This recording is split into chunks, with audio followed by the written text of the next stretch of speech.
Assalamualaikum pembuka bicara di pagi Ramadan bulan yang mulia. Apa khabar saudari juga saudara? Semoga sihat juga ceria.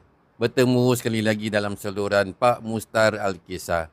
Semoga sahabat-sahabat semua berada dalam keadaan sihat sejahtera hendaknya. Mana-mana yang dalam keadaan sakit, tidak sihat, uzur atau kesakitan, kesusahan, semoga diberi kesembuhan dengan segera dan dipermudahkan segala urusan untuk rawatan. Minggu ni minggu keempat dalam bulan Ramadan 2025. Minggu terakhir sebelum kita bertemu di dalam bulan Syawal, insya-Allah. Semoga kita bertabah dalam menghadapi sebarang ujian, terutama sekali sahabat-sahabat kita yang berada di negeri Johor dan negeri lain yang ditimba musibah banjir. Semoga dipermudahkan segala urusan untuk menguruskan pemeriksaan rumah-rumah sahabat-sahabat semua. Mana-mana yang ada lebih atau ada rezeki lebih tu bolehlah bantu sahabat kita yang lain yang memerlukan. Kepada sahabat yang terkesan dengan musibah banjir tu, harap bersabarlah. Semoga segala musibah itu segera berlalu dan kita dapat menghadapi atau melalui Adi Fitri ini, melalui Adi Ramadan ini dengan penuh kesyukuran dan kesabaran. Itu semua ujian dari Allah Subhanahu Wa Taala. Semoga kita bertemu di dalam bulan Syawal dalam keadaan yang lebih baik daripada hari ini. Kepada sahabat-sahabat semua, video belakang ni video daripada Mah Bayu Engineering. Saya ambil sikit dia punya video untuk menunjukkan suasana sebelum raya lah, malam raya lah. Kadang-kadang riang bermain bunga api, mercun semua kan. Jadi kita ni tuan berhibur lah. Yang gembira tu kanak-kanak. Jadi kita yang dewasa ni gembira juga, cuma kena berhati-hatilah bila-bila anak-anak tu bermain mercun bunga api tu, berhati-hati. Jangan sampai memudaratkan diri sendiri dan jiran yang lain. Mercun sekarang ni, kalau salah-salah tu kadang boleh mendatang kecederaan. Nanti kita nak sambut raya, keadaan kita tak berapa baik lah. Emosi pun terganggu kerana permainan mercun yang tidak terkawal tu. Bolehlah bermain bunga api tetapi berhati-hatilah. Hari ini saya nak bercerita mengenai satu kejadian yang boleh jadi pengajaran pada kita semua lah, mengenai dua orang pemuda lah yang terganggu lah masa tidurnya ketika Bilal di sebuah surau mengalunkan bacaan ayat suci Al-Quran. Dia terganggu waktu tidurnya. Jadi apa jadi kepada dua pemuda tu? Ikutilah video ini atau tontonlah video ini sehingga penghujungnya. Apapun dalam percertaan ini, ambillah yang baik tu sebagai satu pengajaran, yang tak baik tu jadikan satu sempadan. Semoga jadi iktibar kepada kita semua ketika bila dah menonton video ini. Sebelum menonton tu, jangan lupa like, komen, share, follow dan subscribe. Mana yang dah di YouTube lah, mana yang TikTok tu follow saya. Jadi sebelum kita teruskan penceritaan saya ini, eloklah kita baca petikan dari Al-Quran dulu. Selamat menonton. Bismillahirrahmanirrahim. Allahu la ilaha illa huwal hayyul qayyum. La ta'khudhuhu sinatun wa la nawm. Lahu ma fis samawati wa ma fil ard. Man dhal ladhi yashfa'u 'indahu illa bi'idhnihi. Ya'lamu ma bayna aydihim wa ma khalfahum ولا يحيطون بشيء من علمه إلا بما شاء وسع كرسيه السماوات والأرض ولا يؤوده حفظهما وهو العلي العظيم.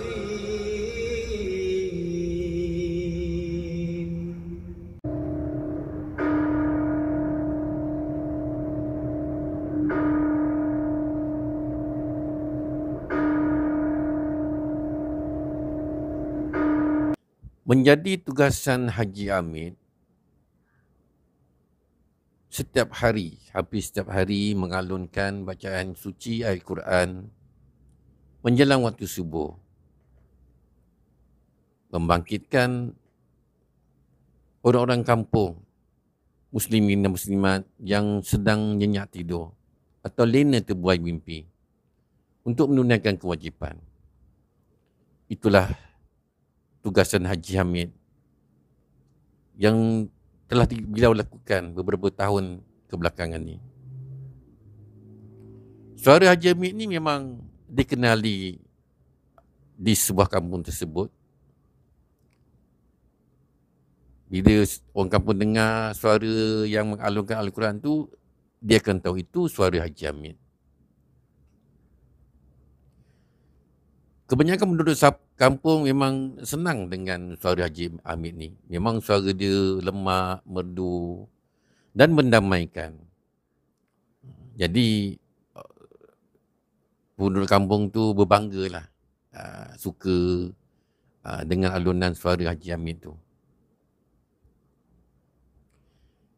Tapi tak semua penduduk kampung yang suka dengan alunan merdu Al-Quran tu. Adalah beberapa orang yang rasa terganggu dengan bacaan Al-Quran tersebut.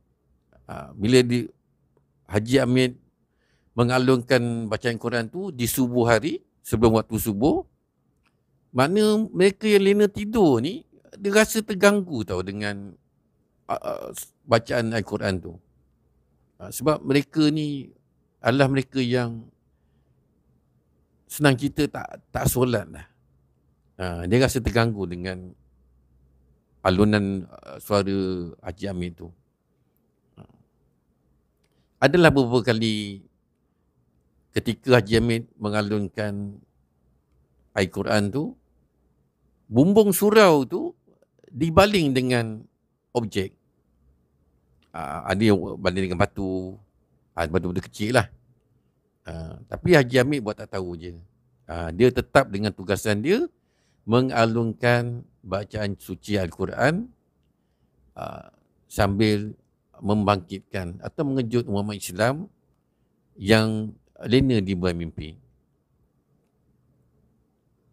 Kadang-kadang terdengar juga bunyi jeritan daripada sebuah rumah.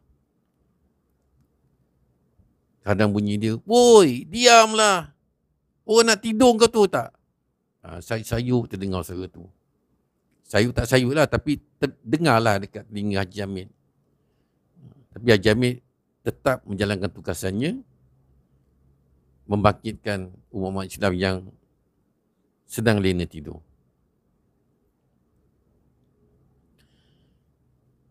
Pada suatu hari, suatu pagi di subuh Ramadan, di kurang Ramadan, awal Ramadan lah.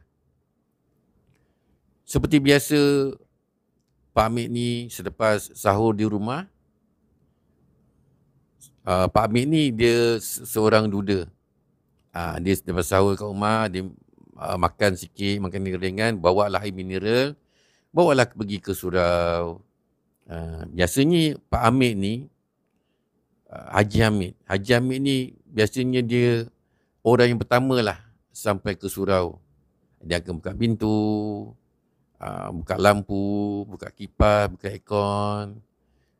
Bila dah bersedia semua, barulah Haji Hamid ni akan membacakan ayat suci Al-Quran. Ketika Haji Hamid mengalunkan ayat suci Al-Quran tu, datanglah beberapa penduduk kampung, lelaki dan perempuan yang ingin menunaikan solat berjemaah. Jadi mereka datang, mereka akan solat sunat, menghormati masjid. Kemudian sementara nak tunggu waktu imsak dan waktu subuh tu, waktu ada yang minum, ada yang makan kuih-kuih sikit, ada yang buka surah Yasin atau Al-Quran sambil membaca. Jadi ketika suasana tenang dan berdamaikan tu, adalah suara bunyi, suara seorang lelaki yang rasa macam marah. Suara tu datang daripada luar pintu pagar surau tu. Surau taklah besar sangat. Datang, "Woi, kau tak boleh diam ke?" Daripada jauh suara tu ada berbunyi sampai ke pintu surau. Dari pintu pagar depan masuk ke pintu surau. "Kau tak boleh diam ke? Kau tahu tak aku nak tidur? Kau memekak pagi-pagi buat apa?" Jadi yang dalam surau tu masing-masing terhenti. Aktiviti semua terhenti. Kenapa pula ni? Kat situlah datanglah dua orang pemuda dan seorang remaja. Yang pemuda dua orang tu masuk dalam surau. Yang remaja tu duduk dekat, berdiri di luar pintu surau. Jadi pemuda ni, dua orang ni terus pergi ke Haji Hamid. "Engkau ni boleh diam sikit tak? Engkau tak boleh diam. Kau tu tak orang nak tidur pagi buta ni. Engkau pagi dah memekak, kau tahu tak?" Lepas tu Haji Hamid ni, dia berhenti baca Quran. Dia bangunlah, sabar ni. Ni kenapa ni? Kenapa ni, Dek? "Kenapa? Engkau tahu tak? Engkau dah buat bising. Kau dah ganggu aku nak tidur. Engkau pagi-pagi memekak." "Saya memekak apa? Yang kau baca tu kau memekak lah." Saya baca Al-Quran. Bukan saya memekak." "Itu memekak lah tu. Engkau mengganggu tidur aku. Kau tahu tak? Kau tahu tak aku besok aku nak kerja. Kepala aku sakit tu tak? Aku tadi pagi aku dah sahur. Aku nak tidur balik. Habis kau memekak ni aku tak boleh nak tidur tu tak? Aku nak tidur, aku nak kerja tu tak? Kepala aku sakit tahu. Tidur tak cukup." Ni dek, sabar dek. Ini kan dah nak masuk waktu subuh. Jadi apa salahnya kalau lagi beberapa minit kita sembahyang jemaah sembahyang subuh. Itu kau punya pasal lah. Lepas tu pemuda tu cekak leher Haji Hamid tu. "Engkau jangan sampai aku tumbuk muka kau baru kau tahu. Aku tak nak dengar kau bunyi memekak lagi tu tak. Kau ni buat orang marah tu tak. Dah lah corong tu, speaker tu dekat, kau talakan kat rumah aku. Lepas tu kau baca kuat-kuat. Kau tak tahu ke orang nak tidur? Kau ada anak kecil nak tidur apa semua. Kau bacalah pelan-pelan. Bukan aku nak marah kau baca. Tapi kau baca jangan kuat. Kau perlahan sudahlah. Kau nak bagi tahu satu kampung dengar. Jangan kau suruh tu sedap sangat ke? Kau tahu tak aku nak tidur? Ini aku dengan adik aku nak tidur ni." Lepas tu yang lain semua datang. Sabar ni. Sabar. Jangan marah. Ini memang tugas dia baca Al-Quran ni. Tak ada, aku tak kira. Aku tak nak kau bising lagi. Kalau kau bising lagi, memekak lagi, yang kau tahulah aku kerjakan kau nanti. Jadi pemuda tu dua orang. Pemuda tu adik-beradik. Dua orang dengan adik dia yang remaja tu lah. Dia tiga beradik. Duduk dalam satu rumah. Lepas dia marah-marah, Haji Hamid tu dengan penduduk kampung, dia kata, "Aku tak nak kau bising-bising lagi tu tak. Kau nak tengah hari ke petang tu tak apa. Ini subuh aku nak tidur tu tak." Lepas tu Haji Hamid, okey. Saya minta maaf. Kau ingat kau mekak lagi, kau siap kau. Jadi pemuda tu keluar. Lepas tu dah kecoh-kecoh, Haji Hamid yang ditugaskan menjadi Bilal di surau tu, Dia kata dengan jemaah-jemaah semua, tak apa, sabar. Ini pun dah masuk tu subuh, kita relax dulu, nanti kita azan. Nanti kita jemaah sama. Lagi pun imam dah nak sampai. Jadi Haji Hamid dengan sabarnya dia beritahulah. Kita kena sabar. Okay. Jadi kita nanti jalankan ibadah kita macam biasalah. Jadi selepas perkara itu, Haji Hamid ada azan subuh tu, imam pun dah datang. Lepas solat semua, mereka semayanglah berjemaah seperti biasa. Tapi perkara tu dah tular lah, dah kecoh lah di kampung tersebut, di kejiranan lah, yang beberapa orang tahulah, ada bising-bising lah, maksudnya dia jadi viral lah, sebab ada pemuda ni marah Bilal Haji Hamid ni ketika Haji Hamid sedang mengaji. Itu yang menjadi satu kesalahan pada orang kampung. Orang kampung rasa macam, kenapa dia boleh buat macam ni? Aduh, kesiannya, sedihlah budak ni. Orang patut nak sembahyang subuh, dibangunkan, patut berterima kasih. Jadi hari tu jalanlah seperti biasa. Sepada habis kecil-kecil tu, masing-masing pun beredarlah pulang dan jalani kehidupan seperti biasa.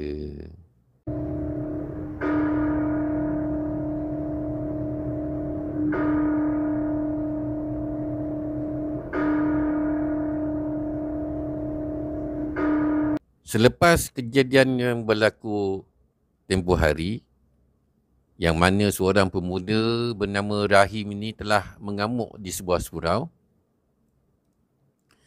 keadaan menjadi tenang. Jadi Pak Hamid, Haji Hamid ni pun memperlahankan bacaan Qurannya pada keesokan paginya.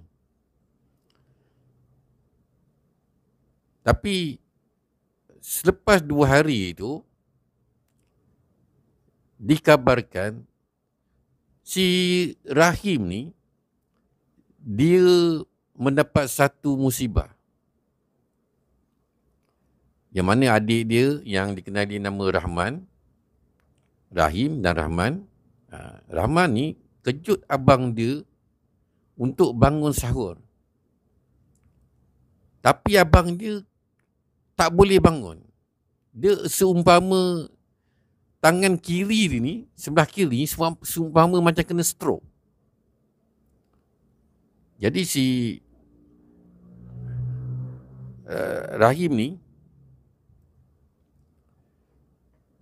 ni tak boleh nak bangun. Jadi Rahman ni dah kejut. Rahim kata dia tak boleh bersuara tau. Dia macam kena stroke. Jadi dia minta tolong jiran-jiran, beritahu abang dia ni tak boleh bangun. Jadi jiran-jiran cadangkan hantar pergi hospital. Jadi lepas subuh tu, si Rahman ni bawalah abang dia Rahim pergi hospital dengan dengan seorang jiran dia lah. Jadi mereka bawalah ke hospital di Johor Bahru. Jadi bila pergi hospital ke Johor Bahru, dimasuk ke ward emergency, lepas tu doktor cek, semua okey, tak ada masalah. Jadi si Rahim ni tinggallah dekat hospital untuk 1 hari. Jadi doktor dah cek apa semua, dah panggil waris.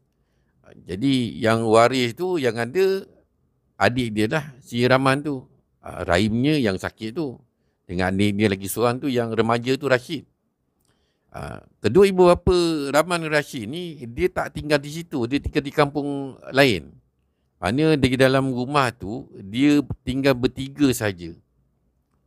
Jadi si Rahim ni masuk dah hospital. Jadi doktor cek lah, buat cek apa semua kan. Tapi doktor tak dapat detect. Tu dia kata, dia tak ada sakit apa-apa, okey, normal je, darah semua okey. Tak ada kata dan dia kena stroke ke apa ke. Jadi doktor kata, awak kena bawa balik lah, sebab kita tak dapat check lah dia punya keadaan dia ni normal, darah semua normal, tekanan semua normal. Jadi awak kena bawa balik. Jadi besoknya si Rahim ni dibawa balik Jadi Rahman bawa balik abang dia Rahim tu, bawa balik ke rumah. Jadi bila dah bawa balik ke rumah tu, dia beritahu lah jiran-jiran, abang dia ni sakit. Sakit macam stroke, tapi bukan stroke. Doktor kata bukan stroke. Dia perjalanan darah semua lancar. Cuma dia, doktor tak dapat detect sakit apa. Dia bukan 1 hari 2 hari si Rahim ni masuk dalam hospital, duduk dalam hospital, tapi tak dapat kesan apa-apa. Jadi doktor syorkan bawa balik ke rumah. Sebab doktor tak dapat nak beri ubat apa benda yang sesuai untuk sakit dia. Jadi si Rahman ni beritahu je jirannya abang dia ni sakit. Sakit umpama macam stroke. Dalam bulan puasa tu, yelah orang semua kebanyakan letih apa semua kan. Tapi diorang jiran-jiran pun datanglah bantu je. Cakap, Man, abang kau kenapa? Tak tahulah ni, cik. Saya kejut dia sahur tadi. Dia tak boleh bangun, tak boleh cakap. Dia tunjuk tangan sebelah dia ni, macam tak boleh nak gerak. Sebelah kiri. Yang kanan boleh, kiri. Cakap, muda lagi. Budaknya umur baru 20 lebih. Tak sampai 30 pun. Macam mana boleh macam kena stroke? Tapi doktor kata tak ada stroke. Ketika jiran-jiran datang melawat si Rahim tu, jiran ada dah beberapa orang, lelaki dan wanita tu, yang ambil tahu tentang keluarga Rahim dan Rahman ni. Mereka tengok tangan si Rahim ni, dia daripada tegak gitu, dia jadi mengkerekot tau. Mengkerekot. Maknanya daripada tak tegak itu, dia macam mengkerekot.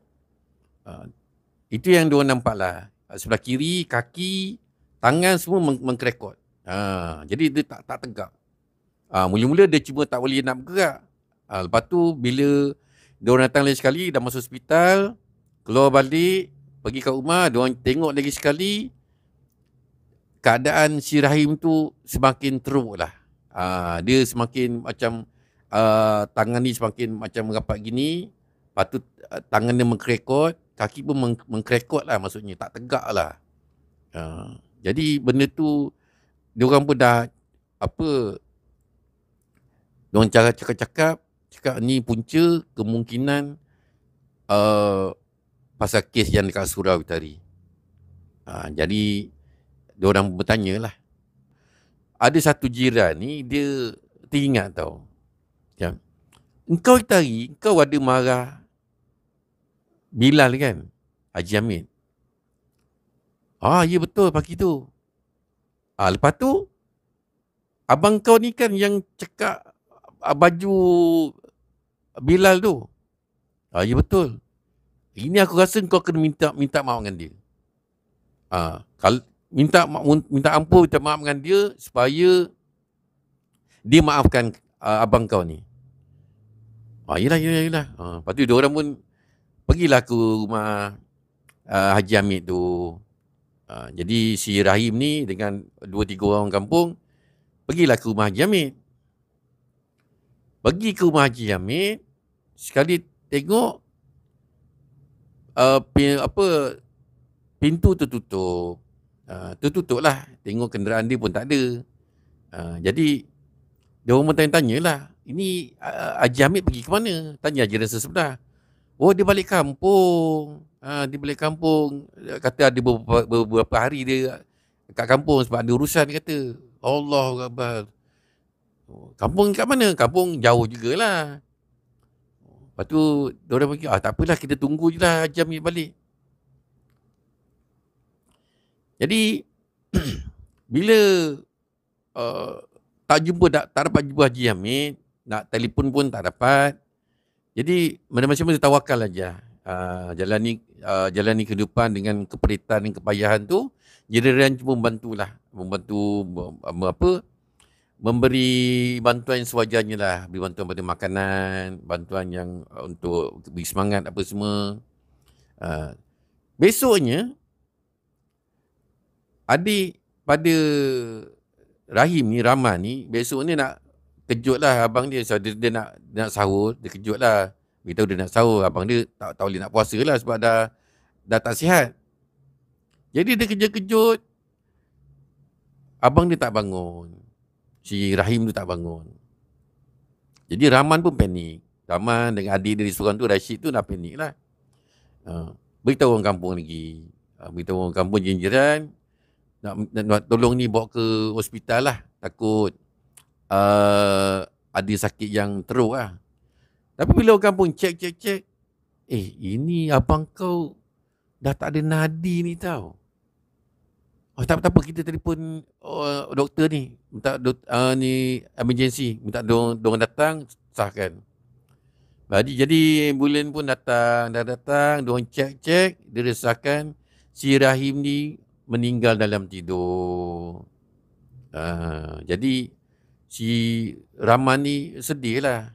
Beritahu mak dia kat kampung, pak dia kampung, yang si Rahim ni, abang dia dah meninggal dunia. Jadi orang kampung pun uruskanlah, ada buat report dan semua, uruskanlah acara pengubian, mandi jenazah, lepas tu kebumikanlah di kawasan sekitar Johor Bahru. Jadi urusan pun selesai. Jadi mak bapak dia pun datang di kampung semua, urusan selesai. Lepas tu mak bapak dia baliklah semula ke kampung. Tinggallah si Rahman dengan adiknya Rashid. Jadi bila bukan besok atau lusanya, Haji Hamid pun balik. Orang kampung beritahu lah. Haji, ni si Rashid, Rahim ni yang tari, yang marah Haji. Haji ingat tak? Kenapa dengan dia? Dia baru meninggal Haji. Innalillahi wa inna ilaihi raji'un. Astagfirullahaladzim. Allahu Akbar. Macam mana boleh meninggal? Dia sakit Haji. Lepas kejadian tadi, dia sakit. Lepas tu pergi hospital. Hospital kata dia tak ada sakit. Bawa balik ke rumah. Jadi kita orang cadangkan, minta maaf dengan Haji. Tapi Haji tak ada rumah. Minta maaf lah, saya ke kampung ada urusan sikit, emergency. Tu saya tak dapat balik ni. Bila dah habis urusan, tu saya balik sini. Saya pun tak tahu jadi macam itu. Ya Allah, Tuhanku. Tak apalah, saya ampunkanlah dosa-dosa ni. Apa yang dibuat kepada saya itu, saya ampunkan. Saya harap harap dia tenanglah di sana. Setelah diberitahu oleh penduduk kampung akan musibah yang menimpa Rahim ni, Haji Hamid mengajak beberapa penduduk kampung menziarahi Rahim di rumah. Untuk menziarah Rahim, untuk menziarah Rahman di rumah, untuk memberi sokongan kepada Rahman lah, supaya bertambah. Jadi Haji Hamid dan beberapa orang penduduk kampung pun pergilah ke rumah Rahman. Assalamualaikum. Ketika tu Rahman sedang duduk sugul di ruang tamu rumah Rahman tu.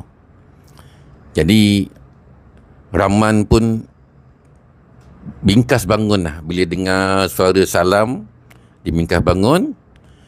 Dan bila dia nampak je yang datang Haji Hamid, Rahman terus menerpa ke Haji Hamid.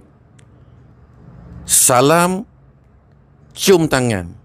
Sambil meraung, Rahman memeluk erat Haji Hamid sambil berkata, Pak Haji, abang dah tak ada. Pak Haji. Maafkan saya Pak Haji. Jadi Haji Hamid pun kata, tenang. Rahman, tenang. Awak okey tak? Pak Haji, maafkan saya. Abang saya dah tak ada. Pak Haji. Maafkanlah dia. Ya, saya maafkan semua sekali. Saya datang ni nak menziarah awak, nak berikan awak sokongan. Awak duduk. Pak Haji, saya tolonglah Pak Haji. Maafkanlah saya. Maafkanlah abang saya. Kami dah buat salah, dah melakukan kesalahan pada Pak Haji. Saya mohon maaf lah saya adik-beradik ya Tuan Haji. Ampunkanlah abang saya tu. Ampunlah kesilapan yang telah kami lakukan.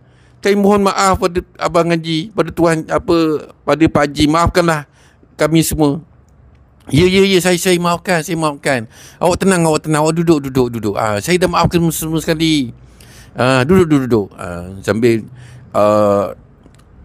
Pak Haji memeluk Rahman tu, Pak Haji bawa si Rahman tu duduk di sofa lah. Dan beberapa orang penduduk kampung sama-sama lah bersalaman dengan Rahman sambil duduk. Lepas tu Pak Haji kata, awak tenang ya. Benda yang berlaku kita tak bolehlah nak patah balik. Saya datang sini nak menjara awak. Saya pun dah maafkan awak, abang awak, dan apa yang telah berlaku tu saya pun mohon maaf lah apa yang berlaku, sebab mungkin kesalahan saya kerana membaca ayat-ayat tu dengan terlampau kuat dan terlampau lantang sampai mengganggu kehidupan awak sekeluarga. Saya mohon maaf. Tak Pak Haji, memang salah saya, memang salah kami semua. Saya mohon maaf Pak Haji. Ya. Saya maafkan. Jadi sambil berbual tu bersembang, Pak Haji mengatakan saya mohon maaf lah Pak Haji, mohon maaf kerana tak dapat hadir pada majlis pengumian abang awak tu, sebab masa abang awak sakit tu kebetulan saya dapat panggilan untuk pulang ke kampung dengan segera. Jadi ada urusan saya yang perlu saya selesaikan segera, saya kena selesaikan. Jadi saya pun tak tahu apa yang menimpa abang awak masa tu. Saya tak tahu, ini semua takdir Tuhan. Saya pun tak boleh nak mengelak. Cuma saya maafkanlah apa yang telah berlaku tu, dan saya pun turut meminta maaf lah.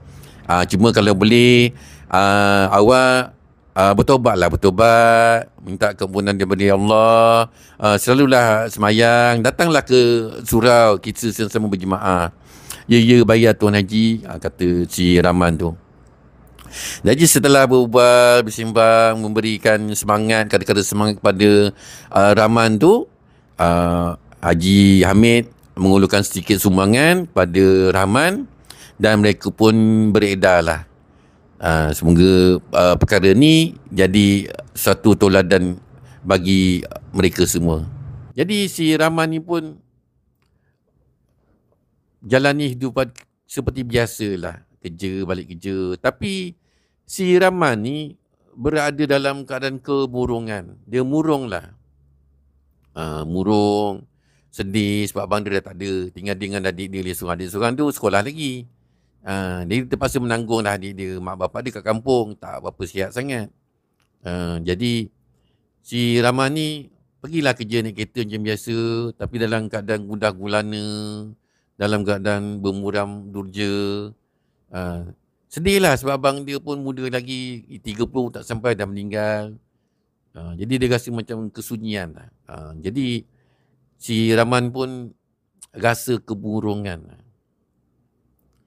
Jadi bila dalam keadaan kemurungan tu, dia pergi kerja, balik kerja. Ada satu pagi tu, dia bukan 4 hari selepas kematian abang dia si Rahim tu, si Rahman ni memandulah kita pergi ke kerja.